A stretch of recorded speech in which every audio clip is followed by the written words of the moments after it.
ꯑꯁꯤꯗꯤ ꯍꯦꯔꯣ ꯅꯣꯡꯗꯥꯏꯔꯦꯝꯕꯅꯤꯅꯦ ꯀꯗꯥꯏꯅꯣ ꯑꯋꯣꯟꯀꯤꯔꯣ ꯃꯥꯅꯤ ꯃꯥꯅꯤ ꯃꯁꯛ ꯈꯨꯐꯖꯁꯦ ꯌꯦꯡꯉꯨꯅꯦ ꯉꯥꯎꯕꯨ ꯉꯥꯎꯔꯗꯤ ꯏꯄꯛꯇ ꯄꯛꯆꯩ ꯏꯆꯟꯗꯤ ꯅꯣꯟꯊꯔꯒ ꯑꯗꯨꯝ ꯂꯩ ꯀꯔꯤꯒꯤ ꯁꯅꯥꯊꯣꯏꯒ ꯅꯨꯡꯁꯤꯒꯅ ꯁꯥꯎꯔꯝꯒꯗꯕꯗꯨ ꯈꯜꯂꯨꯕꯗ ꯃꯥꯅ ꯈꯟꯕꯒ ꯇꯧꯕꯒ ꯑꯅꯤꯗꯨꯁꯨ ꯃꯩꯈꯨ ꯀꯥꯔꯕꯅꯤ ꯁꯥꯎꯅꯤꯡꯕꯅ ꯅꯣꯡꯗꯥꯏꯔꯦꯝꯕ ꯇꯞꯅ ꯆꯪꯁꯤꯜꯂꯛꯑꯒ ꯊꯧꯔꯤꯕ ꯅꯨꯄꯥꯗꯨꯗ ꯌꯥꯝ ꯊꯧꯒꯜꯂꯣꯟ ꯂꯩꯅ ꯍꯥꯏꯔꯛꯏ ꯀꯀꯥ ꯑꯉꯥꯡ ꯑꯝꯇ ꯎꯅꯖꯒꯦ ꯄꯣꯠ ꯑꯝꯇ ꯂꯧꯍꯧꯒꯦ ꯅꯨꯄꯥꯗꯨꯅ ꯃꯅꯤꯡ ꯍꯜꯂꯒ ꯌꯦꯡꯉꯛꯏ ꯑꯗꯨꯒ ꯅꯣꯏ ꯀꯅꯥꯅꯣ ꯎꯅꯗꯣꯏꯁꯦ ꯀꯩ ꯅꯨꯄꯤꯗꯣꯏꯗꯨ ꯄꯤꯔꯣꯗꯅ ꯀꯅꯥꯗꯒꯤꯅꯣ ꯍꯥꯏꯁꯦ ꯈꯪꯗꯦ ꯅꯣꯏ ꯈꯪꯕ ꯌꯥꯎꯅꯕ꯭ꯔꯣ ꯁꯅꯥꯊꯣꯏꯅ ꯈꯪꯉꯦ ꯀꯅꯥꯗꯩ ꯅꯨꯡꯁꯤꯗꯒꯤꯔꯣ ꯈꯔꯒ ꯁꯥꯎꯅꯤꯡ ꯂꯩꯔꯦ ꯃꯉꯣꯟꯗꯩꯔ ꯍꯪꯉꯛꯄꯗꯨꯗ ꯅꯨꯡꯁꯤꯅ ꯊꯣꯛ ꯈꯨꯝꯃꯛꯏ ꯁꯥꯎꯔꯤ ꯅꯠꯇꯦꯀꯣ ꯑꯩꯉꯣꯟꯗꯒ ꯑꯗꯨꯝꯕ ꯍꯥꯏꯔꯛꯀꯅꯨ ꯅꯠꯇꯦꯅꯦ ꯆꯨꯝꯅ ꯍꯥꯏꯔꯒ ꯂꯣꯏꯔꯦ ꯁꯥꯎꯔꯤꯗꯨꯅ ꯀꯩꯒꯤ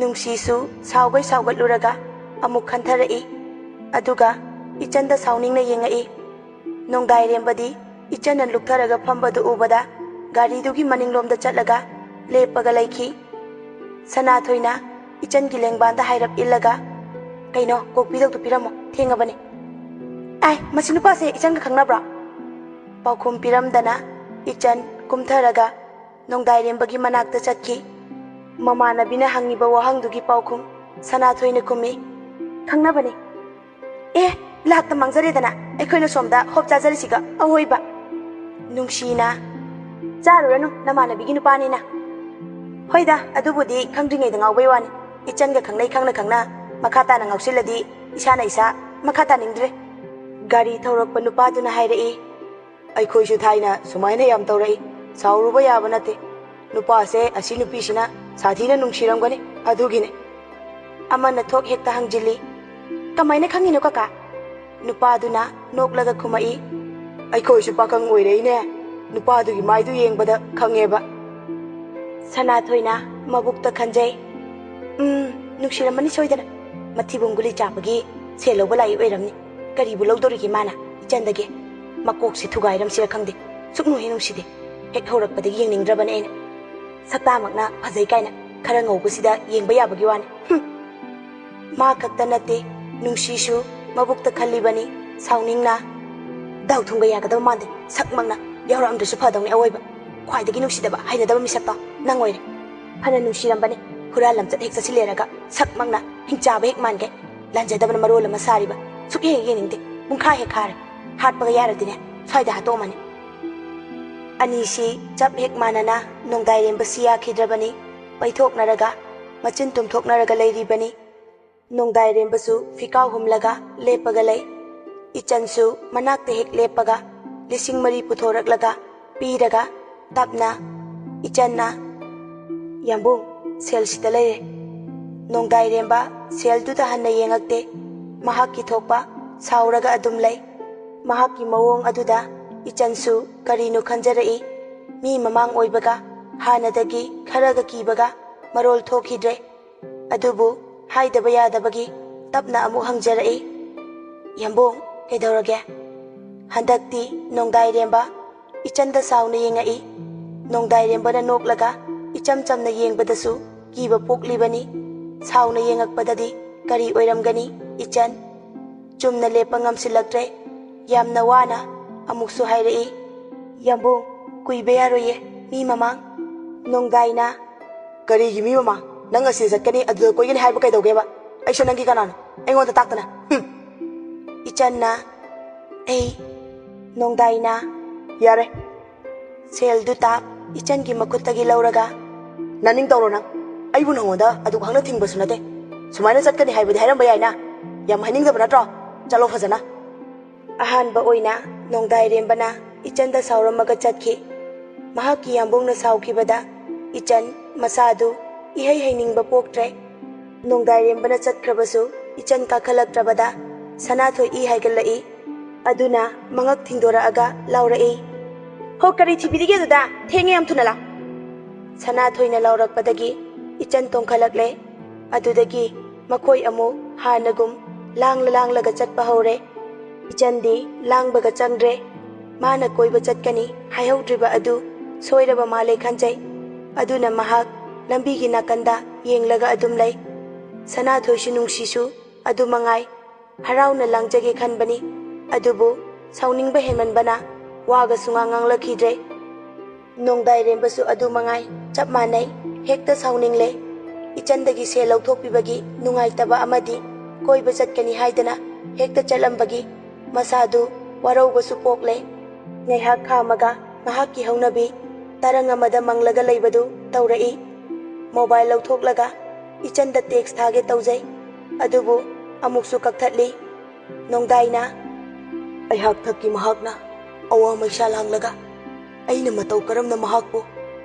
ꯃꯁꯝꯗꯨ ꯃꯈꯨꯠ ꯑꯅꯤ ꯆꯪꯗꯨꯅ ꯁꯨꯔꯨ ꯁꯨꯔꯨ ꯅꯩꯁꯤꯟꯖꯩ, ꯑꯗꯨꯒ ꯃꯥꯡꯂꯣꯝꯗ ꯂꯣꯏꯅ ꯆꯤꯡꯊꯩ꯫ ꯈꯨꯕꯤꯒ ꯈꯨꯗꯣꯝꯕꯤꯒꯅ ꯅꯈꯥꯡꯗ ꯄꯥꯏꯔꯒ ꯃꯤꯠ ꯎꯏꯁꯤꯜꯂꯒ ꯂꯩꯖꯩ꯫ ꯑꯗꯨꯗꯒꯤ ꯃꯤꯠ ꯄꯥꯡꯊꯣꯔꯛꯂꯒ ꯍꯦꯛ ꯊꯧꯒꯦ ꯇꯧꯕꯒ ꯀꯥꯔ ꯑꯉꯧꯕ ꯑꯃ ꯂꯥꯞꯇꯛꯅ ꯌꯥꯡꯅ ꯊꯧꯕ ꯎꯔꯛꯏ꯫ ꯇꯨꯡꯗꯁꯨ ꯀꯥꯔ ꯑꯃꯨꯕ ꯑꯃꯅ ꯇꯥꯟꯅꯔꯛꯄꯒꯨꯝ ꯇꯧꯔꯤ꯫ ꯃꯍꯥꯛꯀꯤ ꯃꯅꯥꯛ ꯌꯧꯔꯛꯇ꯭ꯔꯤꯉꯩꯗ ꯇꯥꯟꯅꯔꯛꯂꯤꯕ ꯀꯥꯔ ꯑꯃꯨꯕꯗꯨꯅ ꯀꯥꯔ ꯑꯉꯧꯕꯒꯤ ꯃꯥꯡꯗ ꯈꯪꯊꯠ ꯊꯠꯆꯤꯟꯈꯤ꯫ ꯀꯥꯔ ꯑꯗꯨꯗꯒꯤ ꯃꯤꯑꯣꯏ 4 ꯀꯨꯝꯊꯔꯛꯂꯒ ꯀꯥꯔ ꯑꯉꯧꯕ ꯊꯧꯔꯒ ꯂꯥꯛꯏꯕ ꯃꯤꯑꯣꯏ ꯑꯗꯨꯕꯨ ꯆꯤꯡꯊꯔꯒ ꯃꯈꯣꯏ 4 ꯆꯪꯂꯒ ꯈꯨꯠ ꯊꯥꯅꯕ ꯇꯧꯔꯤꯕꯗꯨ ꯅꯣꯡꯗꯥꯏꯔꯦꯝꯕꯅ ꯃꯤꯠ ꯀꯨꯞꯇꯅ ꯑꯗꯨꯝ ꯌꯦꯡꯂꯒ ꯂꯩ꯫ ꯅꯨꯄꯥꯗꯨ ꯃꯃꯥꯕꯨ ꯊꯤꯜꯂꯛꯑꯝꯕ ꯅꯨꯄꯥꯗꯨꯅꯤ ꯍꯥꯏꯕ ꯃꯨꯟꯅ ꯌꯦꯡꯁꯤꯟꯕꯗꯒꯤ ꯅꯣꯡꯗꯥꯏꯔꯦꯝꯕꯅ ꯈꯪꯂꯛꯏ꯫ ꯄꯤꯁꯨꯝ ꯁꯨꯛꯆꯤꯟꯅꯔꯒ ꯃꯆꯤꯟ ꯆꯤꯛꯁꯤꯟꯅꯔꯒ ꯆꯠꯂꯒꯦ ꯇꯧꯏ, ꯑꯗꯨꯕꯨ ꯑꯃꯨꯛꯁꯨ ꯉꯝꯗꯦ꯫ ꯍꯟꯅ ꯅꯨꯄꯥ ꯑꯗꯨꯕꯨ ꯃꯤꯑꯣꯏ 4-5 ꯆꯪꯂꯒ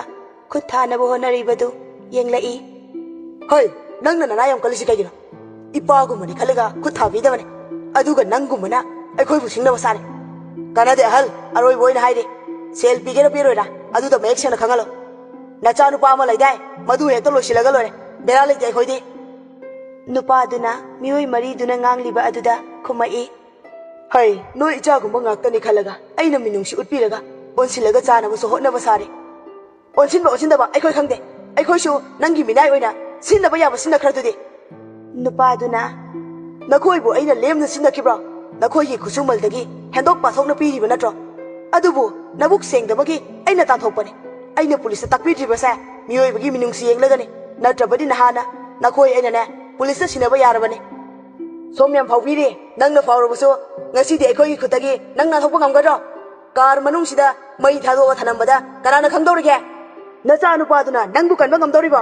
ꯅꯪꯒꯤ ꯁꯪꯒ ꯄꯪꯒ ꯃꯌꯥꯝꯗꯨꯅ ꯅꯪꯕꯨ ꯀꯟꯕ ꯉꯝꯗꯧꯔꯤꯕꯣ? ꯑꯍꯜ, ꯃꯔꯩ ꯌꯥꯝ ꯇꯧꯅꯨꯗ, ꯅꯪ ꯀꯅꯥꯅꯣ ꯀꯔꯤꯅꯣ ꯃꯁꯛ ꯃꯨꯟꯅ ꯈꯪꯕ ꯃꯤꯁꯛꯅꯤꯗ꯫ ꯂꯨꯄꯥ ꯂꯥꯛ 50 ꯀꯥꯏꯁꯤꯗꯤ ꯅꯨꯃꯤꯠ 5ꯅꯤ 10ꯅꯤꯗ ꯅꯈꯨꯠꯇ ꯂꯥꯛꯏꯕꯅꯤ, ꯑꯗꯨꯝ ꯈꯪꯂꯤꯕꯅꯤꯗ꯫ ꯅꯨꯄꯥꯗꯨꯅ ꯑꯩꯉꯣꯟꯗ ꯂꯥꯛꯏꯕ ꯁꯦꯜꯗꯨ ꯑꯩ ꯈꯛꯇꯒꯤ ꯑꯣꯏꯅ ꯀꯣꯟꯁꯤꯟꯕ ꯌꯥꯕ ꯅꯠꯇꯦ, ꯁꯤꯟꯃꯤ ꯃꯌꯥꯝꯗꯨꯒꯤ ꯁꯔꯨꯛꯁꯨ ꯌꯥꯎꯔꯤꯕꯅꯤ꯫ ꯊꯕꯛꯇꯤ ꯁꯨꯅꯤꯡꯗꯅ ꯅꯨꯡꯉꯥꯏꯅꯤꯡꯕ ꯅꯈꯣꯏꯒꯨꯝꯕ ꯀꯌꯥ ꯂꯩꯕꯗꯒꯤꯅꯤ ꯉꯁꯤ ꯑꯩꯈꯣꯏꯒꯤ ꯂꯝꯗꯝ ꯑꯁꯤꯅ ꯂꯩꯈꯥ ꯇꯥꯔꯤꯕ, ꯆꯥꯎꯈꯠꯄ ꯉꯝꯗ꯭ꯔꯤꯕ꯫ ꯑꯣ, ꯆꯥꯎꯈꯠꯄ ꯆꯥꯎꯈꯠꯇꯕ ꯅꯩꯅꯕ ꯌꯥꯝ ꯄꯥꯝꯕ ꯅꯠꯇ꯭ꯔꯣ? ꯑꯗꯨ ꯑꯣꯏꯗꯤ ꯑꯥꯗ ꯂꯥꯏ ꯂꯩꯕꯥꯛꯇ ꯂꯩꯈꯤꯗ꯭ꯔꯕ ꯑꯗꯣꯝꯒꯤ ꯅꯨꯄꯤꯒ ꯅꯨꯡꯉꯥꯏꯅ ꯆꯥꯎꯈꯠꯂꯤ ꯆꯥꯎꯈꯠꯇꯦ ꯋꯥꯔꯤ ꯂꯤꯅꯔꯒ ꯂꯩꯕꯤꯔꯨꯕ ꯇꯥꯔꯦꯅꯦꯀꯣ꯫ ꯅꯨꯄꯥꯗꯨꯅ ꯈꯨꯠꯇꯤ ꯊꯥꯔꯛꯀꯅꯨ, ꯃꯗꯨꯅ ꯅꯈꯣꯏꯒꯤ ꯌꯥꯏꯐꯕ ꯑꯣꯏꯒꯅꯤ, ꯅꯠꯇ꯭ꯔꯕꯗꯤ ꯀꯩꯗꯧꯒꯦꯕ? ꯅꯪꯕꯨ ꯃꯐꯝꯁꯤꯗꯒꯤ ꯍꯤꯡꯅ ꯍꯟꯕ ꯉꯝꯗꯣꯔꯤꯕꯣ? ꯃꯤꯑꯣꯏ 4ꯗꯨꯒꯤ ꯃꯅꯨꯡꯗꯒꯤ ꯑꯃꯅ ꯅꯨꯄꯥ ꯑꯗꯨꯒꯤ ꯐꯨꯔꯤꯠ ꯄꯥꯏꯔꯒ ꯃꯃꯥꯏꯗ ꯁꯦꯠ ꯁꯦꯠ ꯊꯥꯔꯤꯕꯅꯤ꯫ ꯑꯍꯜꯁꯨ ꯑꯣꯏꯔꯕꯅꯤ, ꯆꯍꯤ 60ꯃꯨꯛꯀꯤ ꯂꯦꯡ ꯑꯣꯏꯒꯅꯤ꯫ ꯑꯍꯜ ꯑꯗꯨꯗ ꯈꯨꯠ ꯊꯥꯒꯦ ꯇꯧꯔꯛꯄꯗ ꯇꯨꯡꯂꯣꯝꯗꯒꯤ ꯑꯍꯧꯕ ꯈꯣꯟꯖꯦꯜꯗ ꯑꯍꯜꯗꯣ ꯊꯥꯗꯣꯛꯈꯣ! ꯃꯤꯑꯣꯏ 4 ꯑꯗꯨꯒꯤ ꯃꯅꯨꯡꯗꯒꯤ ꯑꯃꯅ ꯃꯍꯥꯛꯀ ꯂꯥꯛꯃꯤꯟꯅꯔꯤꯕ 3ꯗꯨꯗ ꯑꯣꯟꯁꯤꯜꯂꯒ ꯍꯪꯉꯤ꯫ ꯅꯪꯅꯔ ꯑꯩꯉꯣꯟꯗ ꯍꯧꯖꯤꯛ ꯍꯥꯏꯗꯣ? ꯅꯠꯇꯦꯗ, ꯑꯩꯗꯤ ꯍꯥꯏꯗꯦ, ꯑꯩꯁꯨ ꯅꯠꯇꯦ, ꯅꯠꯇ꯭ꯔꯗꯤ ꯀꯅꯥꯅ?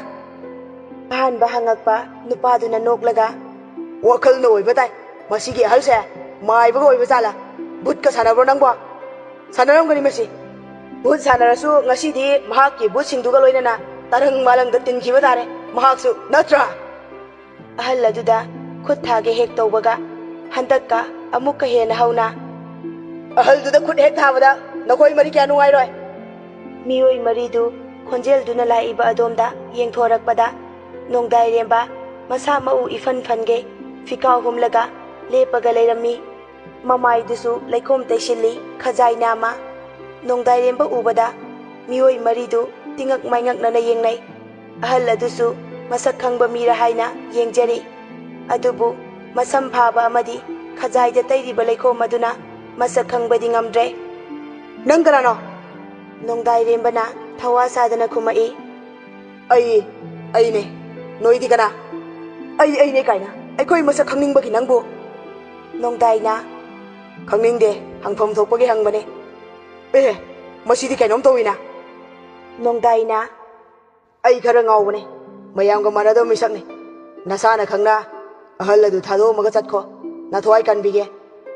Kari, aikoi marigi thawai nangna kanbidoiba. South ki hero ro nangbu ha. Nongdairemba wa ngang lepkhre. Mioi maridu Nongdairemba tamna changsilai.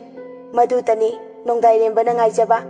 Asuk ahal oiraba mioi asida mamai mamitta makutna se thaduna sanaba adu ningsinglaga amuktang mit usilaga lay.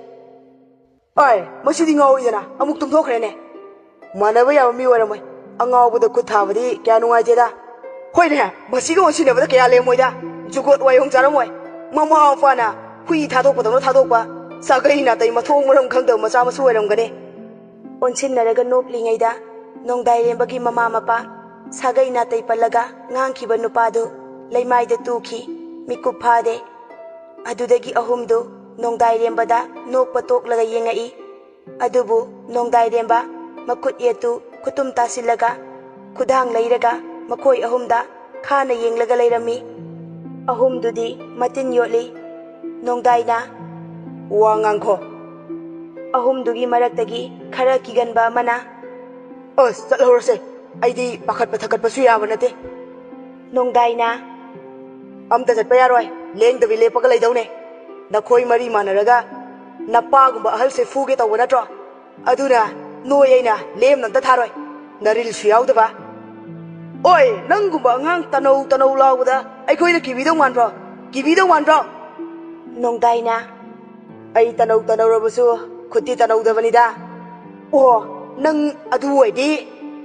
Ahumdu Nongdairemba tamna chensilli. Adubu Nongdairembada makhut thaba fanglamde.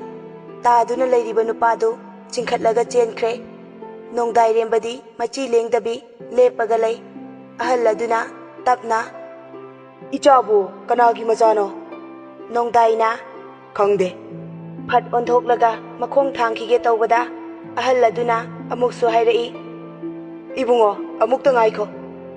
Nongdairemba sauna lepi. Adubu ahal aduda onsila agadi yengakte.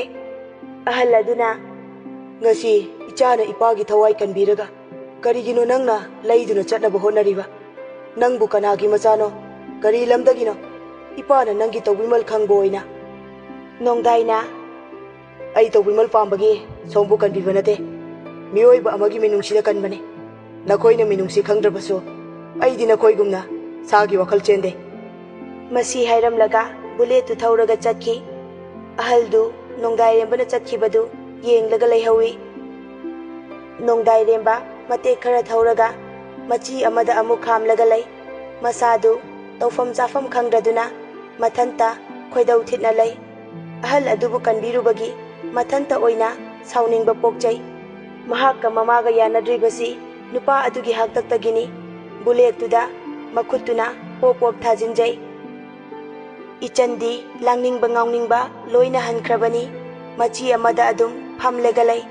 Mayam langnabaga yaudre. Sanathoina amase kamai tawdoino.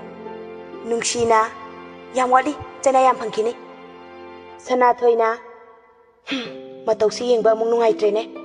Nungsina as karibu haidino aishu matausi yengbasu nungaite.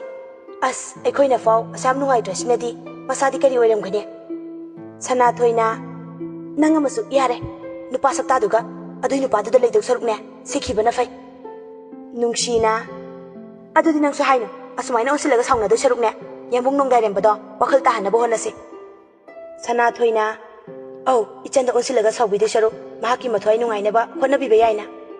Nungsina adumaina tawrase. Sanathoiga nungsiga chap manaraga ichanbu mathwai nungainaba hotnarase hainajai. Koiba chatpagi mahau amata fangdana ichan yumda halakle. Harauraga halakadra hairaga ningba kaina mayumda halai. Aduga mangolda famaga ngasai Nongdairembana mangonda hairamdana koiba chatpagi waraukibadu ningsinglai. Yam hainingdraba natro chalo fazana.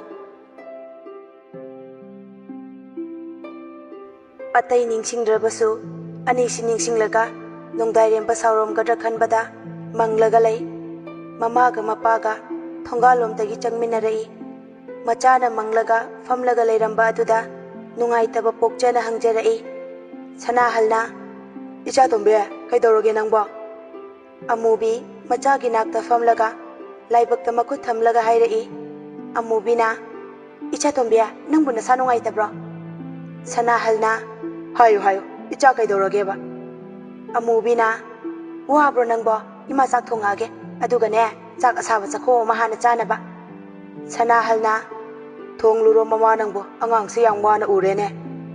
ꯃꯃꯥ ꯃꯄꯥꯅ ꯍꯪꯂꯤꯗꯨ ꯀꯩꯝꯇ ꯈꯨꯝꯂꯝꯗꯕꯤ ꯏꯆꯟ ꯇꯞꯅ ꯑꯗꯨꯝ ꯆꯪꯈꯤ꯫ ꯃꯗꯨꯗ ꯁꯅꯥꯍꯜꯒ ꯑꯃꯨꯕꯤꯒ ꯌꯦꯡꯍꯧꯏ꯫ ꯏꯆꯟ ꯀꯥꯗ ꯇꯨꯃꯤꯟꯅ ꯆꯪꯂꯒ ꯍꯤꯞꯂꯒ ꯂꯩ꯫ ꯑꯍꯤꯡ ꯐꯪꯉꯦ, ꯇꯨꯝꯕ ꯅꯠꯇꯕꯅꯤꯅ ꯂꯥꯡꯉꯛꯇ꯭ꯔꯁꯨ ꯂꯝ ꯆꯠꯊꯣꯛꯄ ꯍꯥꯏꯁꯤꯗꯤ ꯋꯥꯅꯩ, ꯑꯗꯨꯅ ꯇꯨꯝꯊꯈ꯭ꯔꯦ꯫ ꯁꯅꯥꯍꯜ ꯃꯆꯥꯅ ꯇꯨꯝꯂꯤꯕꯗꯨ ꯆꯪꯂꯛꯂꯒ ꯅꯨꯡꯁꯤꯅ ꯌꯦꯡꯖꯩ, ꯑꯗꯨꯒ ꯀꯥꯡꯈꯟ ꯊꯥꯕꯤꯔꯝꯃꯤ꯫ ꯏꯆꯟꯅ ꯃꯉꯣꯟꯗ ꯀꯩꯝꯇ ꯍꯥꯏꯔꯝꯗꯕꯤ ꯀꯣꯏꯕ ꯆꯠꯂꯦꯅ ꯅꯣꯡꯗꯥꯏꯔꯦꯝꯕꯗꯤ ꯃꯩ ꯍꯧꯔꯕꯅꯤ꯫ ꯑꯗꯨꯗꯒꯤ ꯉꯁꯥꯏ ꯃꯃꯥꯒ ꯆꯠꯃꯤꯟꯅꯕ ꯅꯨꯄꯥꯗꯨ ꯀꯜꯂꯨꯕꯒꯤ ꯃꯊꯟꯇ ꯋꯥꯔꯧꯖꯗꯨꯅ ꯃꯈꯣꯡ ꯊꯥꯡꯕ ꯉꯝꯕꯣꯏ ꯉꯝꯗꯕꯣꯏ ꯍꯜꯂꯛꯏ, ꯑꯗꯨꯒ ꯊꯣꯡꯖꯤꯟꯗ ꯂꯦꯞꯄꯒ ꯂꯩ꯫ ꯋꯥ ꯉꯥꯡꯕꯗ ꯃꯔꯣꯜ ꯁꯦꯡꯅ ꯊꯣꯛꯄꯣꯏ ꯊꯣꯛꯇꯕꯣꯏ꯫ ꯅꯣꯡꯗꯥꯏꯅ "ꯊꯣꯏ, ꯇꯥꯗ꯭ꯔꯣ?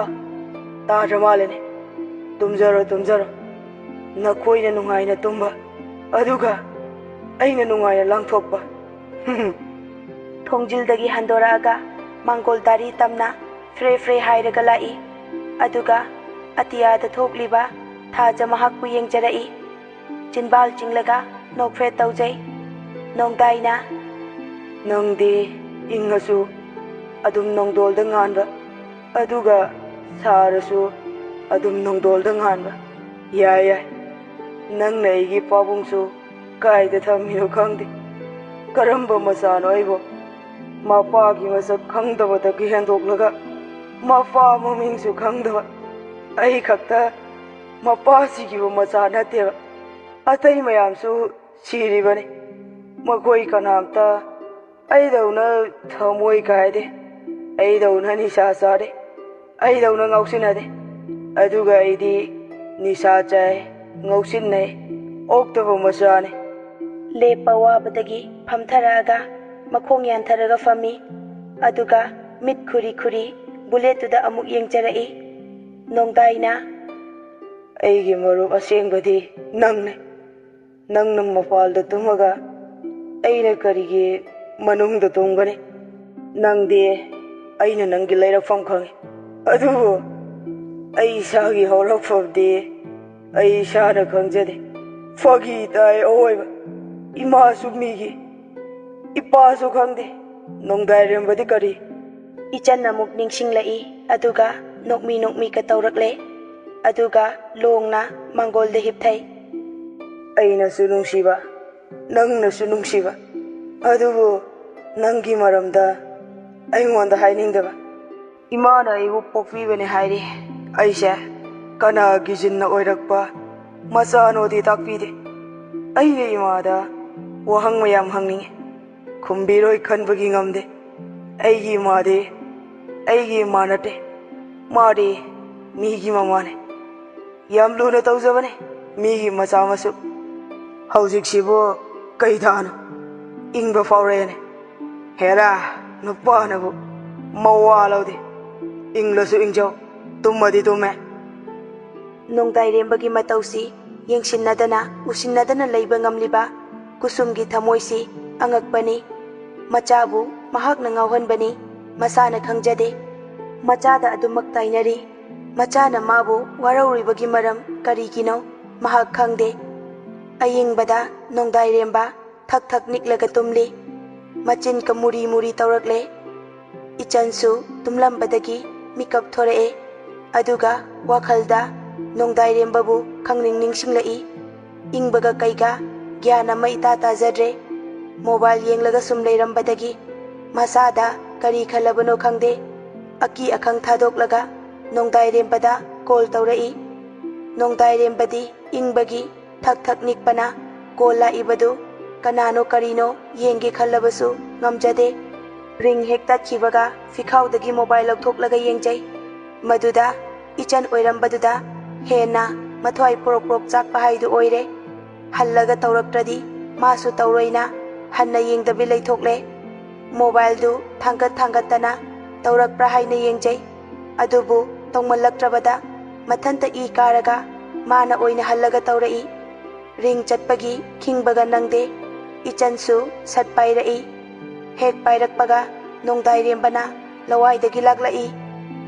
Nang yang usitrira anirak halaga tawraktride kaiginoba ainadi nang na anirak tawrakpa ngairaga nakhu thude kanina yam horkano ingoda nungairamani nang ha aingonda hairamdana koiba langba chalabanina natra aduga aingonda message tharaktawa call tawre adusu mamingtagi ai call tawrami haiba yanaba tawrakpa mana ngangliba mayamdugi marak thatlaga ichan wa amata ngangdabani aduna hek nongdai rembana lepkibaga tumina leinai ichansu nongdai rembasi makha tarakkhide khalaga wa ngangena lei marai yenaraklabadi khanarakani khanara abadi mabung ani takhini khanbagini nongdai rembasu ichana wa nganglakpa ngairibani adubu nganglaktrabada hena sauninglaklе aduna khoidau langkhatlaga laukhalai aina nganglisi phakira Ichanna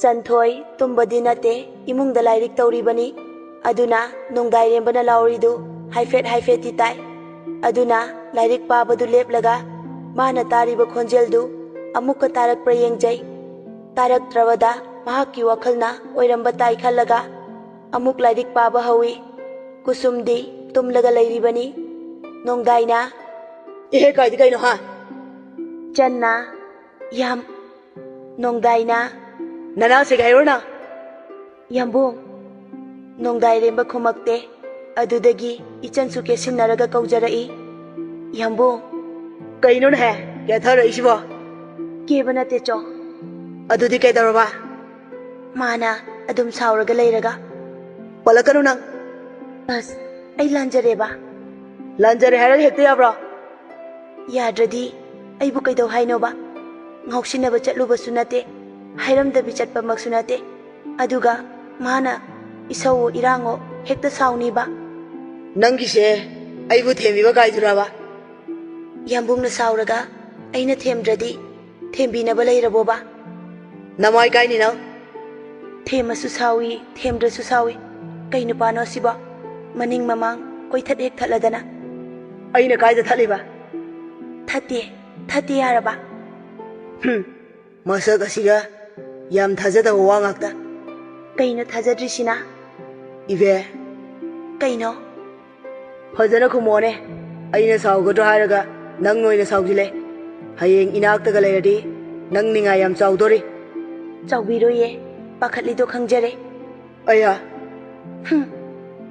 nang buwadroba isadi wadiye thamoidadi wai kai haiba duna Yambungna aibu warauraga leiraga aina kamaina nungaidoiba ibe Yambung ngasi Yambungna aibu aduki matik warawe ai khange aduna aina Yambungda isana khangna soikhre haijari matung manau amuk hanna Yambungda tamlamdana thabak amata tawjararoye ai nongdai remba ichangi wahai tabada warauramba pumba ut olaga luraba laijada tinkibagum Mangkirami Ichanna Yambung nang kaida leige Manggol de hipiye Kaige aying baduda Thong hangdo haiba ngamdre Narakani Yambung hangdo halaga lumna tumo Aishu thamage Kaigi thamningino Ta chawna tarati amu Oho thamo Yambung Haima kai haige nangba Chumna sum kaubane angau bisidi madi ngaudawi mawongda imanabi aikhoigai koiba chatpabu thawoina kanthi thokai sauba ngamba nangba